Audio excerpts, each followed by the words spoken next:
नमस्कार दोस्तों, कैसे हो आप सब लोग। आशा करता हूँ मस्त होंगे, स्वस्थ होंगे। तो दोस्तों, आज का ये वीडियो उन लोगों के लिए है जो काफ़ी समय से किसी न किसी गवर्नमेंट एग्ज़ाम की तैयारी कर रहे हैं और उनका जिनका लक्ष्य किसी न किसी तरीके से सरकारी नौकरी प्राप्त करना है। तो उनके लिए आज हम बात करेंगे जो राजस्थान चतुर्थ श्रेणी कर्मचारी भर्ती जो निकली हुई है अभी, उसके बारे में। जो ये भर्ती है, बहुत बड़ी भर्ती है भाई। राजस्थान के इतिहास में इतनी बड़ी भर्ती चतुर्थ श्रेणी कर्मचारी की, जिसकी योग्यता की अगर हम बात करें तो 10वीं पास इसकी योग्यता है। और इसकी अगर हम इसकी जो पोस्ट है उसकी अगर हम बात करें तो लगभग लगभग 52,000 प्लस पोस्ट इसकी है। तो बहुत बड़ी भर्ती है। अगर कोई भाई जिसका जीके वगैरह कमज़ोर है या फिर किसी भी एग्ज़ाम में जिस भाई का कहीं भी नाका नहीं लग रहा है, तो बिल्कुल कमज़ोर विद्यार्थियों के लिए एक अच्छा मौका, आप ऐसा समझ सकते हो कि आपको भगवान ने एक सुअवसर दिया है नौकरी प्राप्त करने का दोस्तों। क्योंकि आपको काफ़ी लोग ऐसा कहते हुए भी मिलेंगे कि भाई ये फोर्थ ग्रेड की नौकरी है, हम फोर्थ ग्रेड में लगेंगे क्या, या फिर आप चपरासी बनोगे क्या। तो भाई अभी सफाई कर्मी की भर्ती निकली थी राजस्थान के अंदर, उसमें भी काफ़ी लोगों ने फॉर्म लगाया है। तो भाई ये सफाई कर्मी की भर्ती नहीं है, ये एक हेल्पर, चपरासी एक हेल्पर होता है जिसके अंदर ना कि ये कोई सफाई कर्मी होता है। हालांकि सफाई कर्मी की जो भर्ती है वो अलग तरीके से होती है। सफाई कर्मी वो होता है जो जो साफ सफाई करते हैं। इस कहीं आप जिस प्रेशर के अंदर आप काम कर रहे हो उस प्रेशर में मामूली छोटी मोटी साफ सफाई करना, उसको सफाई कर्मचारी का कार्य नहीं बोलते हो। आप आपके घर में रहते हो, वहाँ भी आप छोटी मोटी साफ सफाई रखते हो, तो इसका मतलब ये नहीं होता है कि आप सफाई कर्मचारी हो। तो दोस्तों, आपको क्योंकि काफ़ी लोग आपको ऐसा बोलते हुए मिलेंगे कि भाई फोर्थ ग्रेड में भरेगा क्या, या फिर इतने वो कमज़ोर दिन आपके आ गए क्या। तो आपको उन लोगों की बातों पे ध्यान नहीं देना है। आपको मैं सबसे अच्छी बात मैं आपको एक एक बहुत बड़ी बात मैं आपको बोलना चाह रहा हूँ कि जो बेरोजगार आदमी होता है ना, उसका पहला धर्म होता है सरकारी नौकरी। चाहे वो चपरासी की हो, चाहे फिर वो किसी भी पोस्ट हो। तो आपको लोगों की बातों पर ध्यान ना देते हुए इसकी अच्छे से तैयारी करनी है। और अगर मैं इसकी योग्यता की बात करूं तो इसकी योग्यता 10वीं पास है और 52,000 लगभग पोस्टों पे ये भर्ती निकली है। तो बहुत बड़ी भर्ती है। क्योंकि आप सोचो, पशु परीक्षर के अंदर लगभग 5-6 हज़ार पोस्ट है, उसकी लगभग 10 गुना ये भर्ती है। तो आप सोचो काफ़ी, आप जब इसका रिजल्ट आए तब देखना, आप एक एक गांव से 5-5 से 10-10 बंदे आप मान के चलो, एक एक गांव में जो भी गांव के अंदर जो भी कंपटीशन एग्जाम की तैयारी कर रहा है, जो भी थोड़ा बहुत होशियार है, वो बिल्कुल उसका कहीं ना कहीं भगवान ने उसके लिए एक अच्छा स्वर्णिम वो समय दिया है। तो जो भी इसकी तैयारी करना चाहता है, बिल्कुल आप इसको टारगेट करके आप इसकी अच्छे से तैयारी कर सकते हो। क्योंकि काफ़ी लोग इसके अंदर ये बता रहे हैं कि 30 लाख प्लस फार्म जाएंगे। भाई नहीं जाएंगे 30 लाख प्लस फार्म, क्योंकि पशु परीक्षण में लगभग 17 लाख के लगभग फॉर्म थे। तो इसके अंदर आप 20 लाख प्लस मान लो।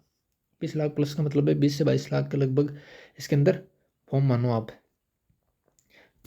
क्योंकि ये 10वीं पास की है और एक इसका जो अभी जिस तरह से मार्केट में इसकी हवा बनी हुई है, तो बहुत इसके अंदर ये जरूर है कि आप जो पशु परिचर में जो फॉर्म थे उससे लगभग 5 से 6 लाख फॉर्म ज़्यादा आएंगे। अब आगे हम बात करते हैं कि इनकी पोस्टिंग कहाँ होगी। तो दोस्तों, अगर मैं इनकी पोस्टिंग की बात करूँ तो इनकी पोस्टिंग स्कूल में, और जैसे आरपीएससी कार्यालय है, आरएसएमएमबी जो कार्यालय है, उसके अलावा आप बात करो तो जिला परिषद के अंदर है। उसके अलावा आप तहसील के अंदर या पंचायत समिति में एसडीएम कार्यालय के अंदर आपकी ड्यूटी लगेगी। वो तो पंचायत समिति में या तहसील में या फिर जिला परिषद में भाई नौकरी करना छोटी बात नहीं होती है।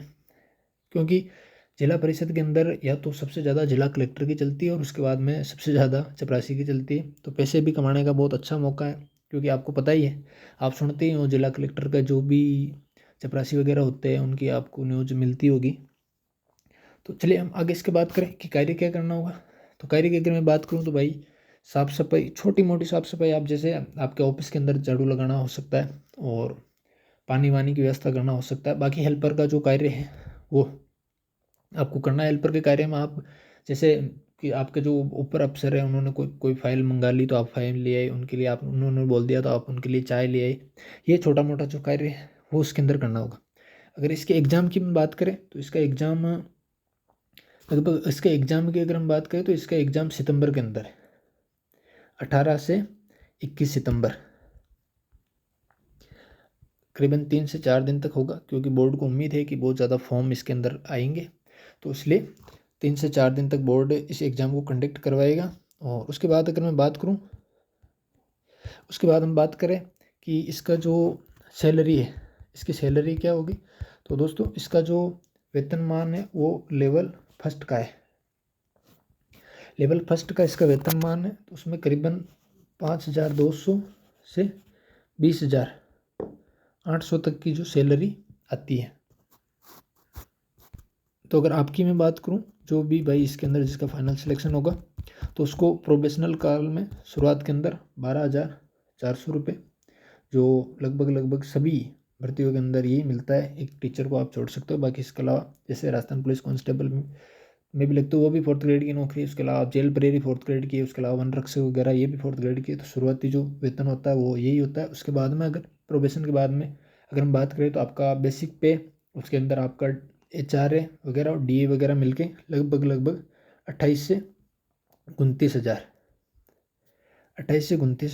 इनकी जो फाइनल सैलरी हो जाएगी। और अगर हम बात करें जो 8वां वेतन आयोग जिसको सरकार ने अभी मंजूरी दी है, उसके लागू होने के बाद इसकी सैलरी की मैं बात करूँ तो लगभग उसके बाद इसकी सैलरी 40 से 45,000 हो जाएगी। इसके बाद हम बात करें कि प्रमोशन की, तो भाई इसके अंदर आपको पोस्टिंग मिलने के बाद लगभग 3 साल बाद एक लिस्ट निकलती है। 3 साल बाद एक लिस्ट निकलती है सीनियरिटी की, जिसके अंदर आपको LDC के ऊपर प्रमोशन मिलेगा। उसके बाद में प्रमोशन मिलता है आपको UDC के ऊपर। उसके बाद में बात करें तो ये AAO जो प्रशासनिक अधिकारी होता है उसके ऊपर आपको प्रमोशन मिलता है। तो 2 या 3 साल बाद में जो सीनियरिटी की लिस्ट आएगी, हो सकता है आपका पहले ही लिस्ट के अंदर आपका प्रमोशन हो जाए, तो आप LDC बन जाओगे। क्योंकि LDC के लिए आपको पता है कितनी मेहनत करनी पड़ती है, जो भी LDC की जिन्होंने भी तैयारी की उन भाइयों को पता है।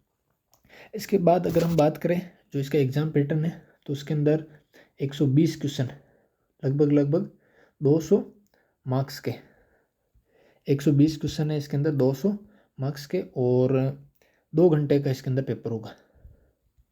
2 घंटे का पेपर होगा और 1/3 इसके अंदर माइनस मार्किंग है। अगर 120 क्वेश्चनों के अंदर हम बात करें अगर, तो 120 क्वेश्चन के अंदर लगभग 30 क्वेश्चन हिंदी के हैं, 30 क्वेश्चन हिंदी की। और गणित की अगर बात करूं तो गणित का इसके अंदर 25 क्वेश्चन है। उसके अलावा इंग्लिश की मैं बात करूं तो इंग्लिश के इसके अंदर 15 क्वेश्चन है। उसके अलावा जीके का इसके अंदर 50 क्वेश्चन है, जिसके अंदर साइंस और कंप्यूटर के मिला के क्वेश्चन है। और अभी जिस प्रकार से पशु परीक्षण में सिलेबस बदला था, इसी प्रकार से इसका सिलेबस बदलेगा, क्योंकि इसका काफ़ी विरोध हो रहा है। तो बिल्कुल आपका वेटेज बढ़ने की पूरी संभावना है। लगभग आप ये मान के चलो कि 10वीं के बेस पर ये एग्ज़ाम होने जा रहा है। तो इसके अंदर इंग्लिश आप मान सकते हो कि इंग्लिश हट जाएगी। इंग्लिश के जो 15 क्वेश्चन है उसकी जगह जीके, राजस्थान जीके के वेटेज हो गए, और फिर उसका लगभग 45 से 50 क्वेश्चन राजस्थान जीके के इसके अंदर अंत तक हो जाएंगे। आप देख लेना, क्योंकि इसका सिलेबस बिल्कुल चेंज होगा, क्योंकि लोगों की काफ़ी डिमांड है, सभी स्टूडेंट की डिमांड है। और हम सब भी ये आवाज़ उठा रहे कि जो राजस्थान जीके का वेटेज है वो बढ़ना ही चाहिए। तो दोस्तों अगर मैं इसकी अगर जो रणनीति की मैं अगर बात करूँ, तो आप जिस भी भाई का राजस्थान जीके और प्लस मैथ, जिस भी भाई का राजस्थान जीके प्लस मैथ और हिंदी, ये 3 सब्जेक्ट जिसके से अच्छे हैं, उस भाई को ये नौकरी लेने से कोई भी नहीं रोक सकता है। क्योंकि राजस्थान जीके, मैथ और हिंदी का अच्छा खासा वेटेज इस एग्ज़ाम के अंदर हो जाएगा। तो जिसका ये तीनों पोर्शन जिसके अच्छे हैं, उसको ये नौकरी लेने से कोई नहीं रोक सकता। अगर आप भी इसकी तैयारी कर रहे हो, तो आपको भी राजस्थान जीके, उसके अलावा मैथ और उसके अलावा आपको हिंदी, ये तीनों पोर्शन को अच्छे से कवर कर लेना है। क्योंकि तीनों के अच्छे खासे क्वेश्चन है और तीनों के बेस पे ही आपका सिलेक्शन हो जाएगा। और अगर हम इसकी मेरिट की बात करें, तो भाई 200 नंबर में से लगभग 110 के आसपास इसकी मेरिट रहेगी। क्योंकि काफ़ी होता है, आप 52,000 जो पोस्ट है उनके ऊपर इनकी मेरिट बनेगी, तो कहीं ना कहीं 110 के लगभग 110 या 115 के आसपास इसकी मेरिट होगी। और जिस भाई के अच्छे नंबर आएंगे, तो उसके हिसाब से उसको पोस्टिंग मिलेगी। आपके जितने अच्छे नंबर आएंगे उस हिसाब से आपको आपके आस पड़ोस में पोस्टिंग मिलेगी। तो आप निरंतर जो इसकी जो तैयारी रेगुलर आप जारी रखें, और अच्छा खासा अभी टाइम है, लगभग 7 से 8 महीने का टाइम आपको मिला है, और आप अच्छी खासी इसकी तैयारी जारी रखें। और अगर आप इसकी तैयारी करना चाहते हो तो हमारे चैनल से जुड़े, क्योंकि हम आने वाले दिनों के अंदर राजस्थान जीके और जो साइंस है उसके अलावा मैथ के जो डेली सवाल राजस्थान जीके के हम चैप्टर वाइज जो PYQ है, जो प्रीवियस ईयर जो एग्ज़ाम के अंदर आए हुए उनको उनके ऊपर डेली एक वीडियो डालने की कोशिश करेंगे। उसके अलावा मैथ के भी हम सवाल इस चैनल के ऊपर आपको डेली कराने की कोशिश करेंगे। तो दोस्तों, अंत में आपको यही कहूँगा कि अच्छे से आप अपनी तैयारी को बनाए रखें और अपना मोटिवेशन है उसको बनाए रखें। डेली निरंतर 4 से 5 घंटे जो भी आपको टाइम मिलता है, लेकिन कम से कम 4 से 5 घंटे आपको डेली अध्ययन करते रहना है। तो चलिए दोस्तों, मिलते हैं आगे के वीडियो में, तब तक के लिए जय श्री राम।